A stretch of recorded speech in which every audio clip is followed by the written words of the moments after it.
ሰላም ተኸታተልቲ ቻነልና ክሊኒክ ዕግበት ከም የለኹም ለማዓንቲ እውን ከም ትልሙድ ንዓኹም የምህር እዩ ኢለ ዝሓሰብኩ መደብ ሒዘልኩም መፅእ ኣለኹ። ኣብ ናይ ልማዓንቲ መደበይ ኣብ ዓራት ልባ ክተጥፈላ ክትገብሩ ዘለካ እንታይ ከም ዝኾነ ክንሪኢና ብፍላይ ነፍቃሪትኩም ንበዓልቲ ቤትኩም ኣብ ዓራት ክትዕግብዎን ዝተፀገምኩም ቀልጢፍኩም ትውድኡ ርክብ ምፍፃም ትደልዩ ግና እንታይ ክትገብሩ ከም ዘለኩም ዘይትፈልጡ ደቂ ተባዕትዮ በፍጹም እዚ መደብ እዚ ክሓልፈኩም ኣይግባእን። ነዚ መደብ እንተሰሚዕኹምዎ ድሕሪ ርክብኩም ዓጊብኩም ናብዛ መደብ ተመሊስኩም ከም ተመስግኑኒ 100% ብምትእምማን እዩ። ካብኹም ፅበግና ነዚ መደብ ላይክ ብምግባር ምጅማር እዩ። ንቻነልና ሰብስክራይብ ብምግባር ዝተፈላለዩ ናይ ጥዕና ናይ ፍቅርን ናይ ሓዳርን ኢንፎርሜሽን ትረኽብሉ ቻነል ስድራ ሁኑ። እስካብ ናይ መደበይ ፍጻመ ምሳይ ጽንሑ ሰናይ ጻንሒት።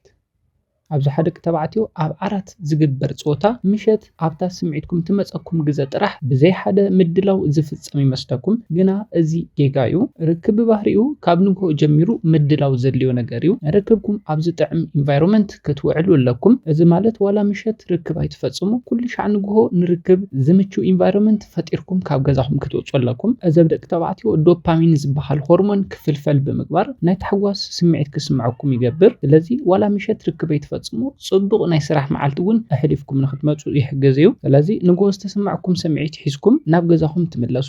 ነዚ ተነቃቂሑ ዘሎ ስምዒት ሒዝኩም ማለት እዩ። ድሕሪኡ ጽቡቕ ውዕሎ ክተሕልፉ ንዝገበረትኩም በዓልቲ ቤትኩም ወይ ድማ ኣፍቃሪትኩም እውን ነዚ ውዕለት ኣነ ምምላስ ፈለማ ክትገብርዎ ዘለኩም እንታይ እዩ? ፀሬትኩም ምሕላው እዩ። ዝሑል ሻወር ውሰዱ፣ ጽሩይ ክዳውንቲ ተኸደኑ፣ ስንኹም ቦርሹ ወይ ድማ ስንኹም ኣፅርዩ። ቀትሪ ዝገበርኩም ክዳውንቲ ግድን ቀይርዎ። ብተወሳኺ ናብ ውሽጢ ስረኹም ወይ ድማ ፓንቲ ኣይትግበሩ። ነዚ ምክንያቱ እንታይ እዩ? እታ ጓል ኣንስተይቲ ኣፍቃሪትካ ወይ ድማ በዓልቲ ቤትካ ንመድሉኻ እንዳሓዘት ወይ ድማ መድሉኻ እንዳተናኸፋ ናብ ስምዒት ንክትኣቱ ስለ ዝሕግዛ እዩ። ደቂ ኣንስትዮ እውን ብተመሳሳሊ ፀሬት ክንሓለዋ ክዳን ክንቀይራ ስንኽን ቦርሻ ወይ ድማ ፅርያ ስራሕ እንተሃልዩ ብግዜ ወዳ ሙሉእ ኣድህቦኽን ኣብቲ ኣብ ዓራት ክትፈጽምዎ ዝሓሰብኩሞ ፀወታ ጥራሕ ክኸውን ኣለዎ።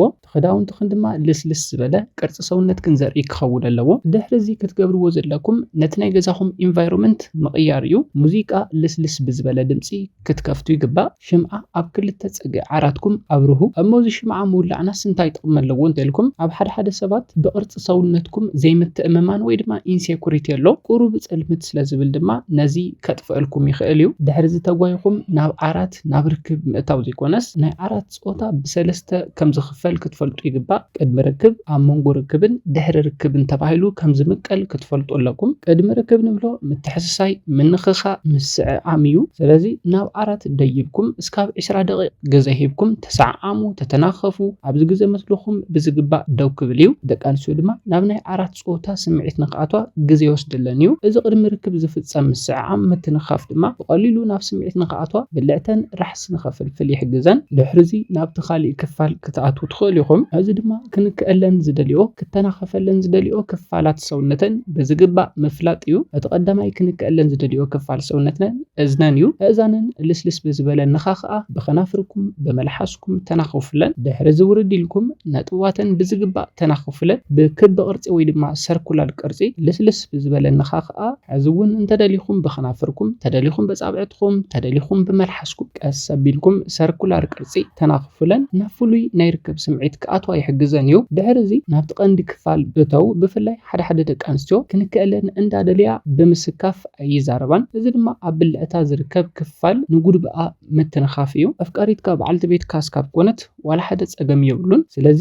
ሕዚ እውን ብዘይ ሓይሊ ቀስ ኣቢልኩም በጻብዕትኩም ብክቢ ቅርፂ ተናኸፉለን። እዚ ዝበለፀ ናይ ርክብ ዕግበት ንኽረኽባ ዝሕግዘን እዩ። ብኸመይ ክረኽባ እንተልኩም ድማ ኣብዚ ግዜ ብልዕተን ራሕሲ ከፍልፍል እዩ። ራሕሲ እንተሃልዩ ብቐሊሉ ናብ ናይ ርክብ ዕግበት ክበፅሓ እየን። ብተወሳኺ ድማ ኣብዚ ክፋል ርክብ ብዝግባእ ብልዕተን ራሕሲ እንተዘይፍልፊሉ ርክብኩም ቃንዛ እዩ ዝኾነን። ቃንዛ እንተኮይኑ ድማ ዕግበት የለን። ቃንዛ እንተኮይኑ ድማ ብፅባሒቱ ወይ ድማ ካሊእ መዓልቲ ርክብ ናይ ምፍፃም ዕድልኩም ዜሮ እዩ ዝኸውን። እዚ ድማ እስካብ ሓዳር ክብትን ዝኽእል ፀገም እዩ። ስለዚ ነዞም ክልተ ክፋላት ብዝግባእ እንተፈፂምኩም ናብቲ ካሊእ ቀፃሊ ክንኣቶ። እዚ ድማ እቲ ቀንዲ ዋና ፓርት ክፋል እዩ። ቅድሚኡ ግና ክተረጋግፅዎ ዘለኩም ነገር ኣሎ። እዚ ድማ ብልዕተን ራሕሲ ወፂኡ ዶ ዝብል እዩ። እዚ ማለት ብልዕተን መስሎ ንክቕበል ድሉ ኮይኑሎ ማለት እዩ። እዚ በዝሒ ራሕሲ ትሑት እንተኮይኑ ቅብኣት መልካይ ክትፍጽሙ ትኽእሉ ኢኹም። ድሕሪኡ ድማ ኣብ ግዜ ርክብ ዝተፈላለዩ ናይ ርክብ ዓይነታት ፈትኑ ምክንያቱ ዝተፈላለዩ ዕግበት ንኽትረኽቡ ስለ ዝሕግዘኩም እዩ። ኣብ ሓበሻ ዘሎ እቲ ቀንዲ ፀገም